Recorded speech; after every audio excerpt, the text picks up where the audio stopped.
Guys आज ये है ना टमाटर और बैंगन की सब्जी बनाएंगे। अब गाइस ये कढ़ाई रखी है और इसमें डालेंगे तेल।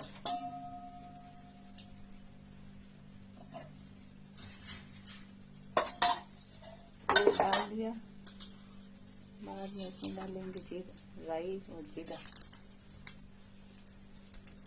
डालेंगे।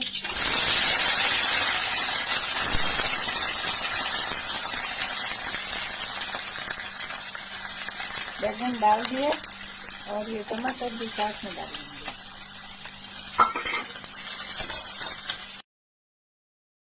अब इसमें डालेंगे थोड़ी सी हल्दी,